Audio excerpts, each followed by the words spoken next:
कोयटा में ईद कुर्बान के लिए लगने वाली मंडियों में गुज़श्ता साल की निस्बत इस बार कीमतें दुगनी हो गई हैं। मशरकी बाईपास मंडी में शहनशाह और दबंग बकरों की जोड़ी अपनी मुनफरिद खुसूसियात और कीमत की वजह से लोगों की तवज्जो का मरकज़ बने हुए हैं। तफसीलात जानते हैं नुमाइंदा अक्सामीर से।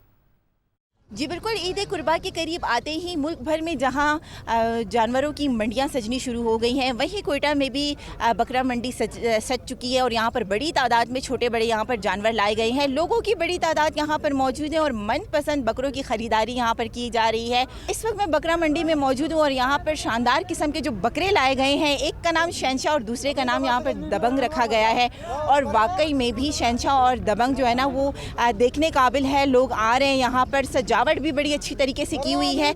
मालिक से हम पूछते हैं कि क्या रेट आपने अपने बकरों का रखा है और लोग परेशान हैं क्योंकि महंगाई भी है, क्या कहना चाहेंगे? मैं तो 5 लाख जोड़ी का बाजी मांग रहा हूँ और 2 साल से इसको ख्वारी हमने किया, सही है। और इसको मक्खन खिलाया मैंने, दूध। लोग आ रहे खाली पूछ के जा रहे हैं। ऐसा ख़रीदारी अभी तक ख़ास नहीं है। वज़न एक का तकरीबन 2.5 मन है, दूसरे का 3.5 मन है। महंगाई तो है, अब देखना ये है कि कौन आएगा और अपने मनपसंद जानवरों की खरीदारी करेगा। बहरहाल हम यहाँ पर शहनशाह और दबंग को देखकर इंतहाई खुश हैं। बच्चे भी बड़ी तादाद में आए और मनपसंद जानवरों की खरीदारी कर रहे हैं। देखना ये है कि अब कौन जो है ना वो शहनशाह और दबंग को लेकर जाएगा अपने घर और अल्लाह की राह में जो है ना वो सुन्नत इब्राहिमी अदा करके वो अपना ये फ़र्ज़ अदा करेगा। जी।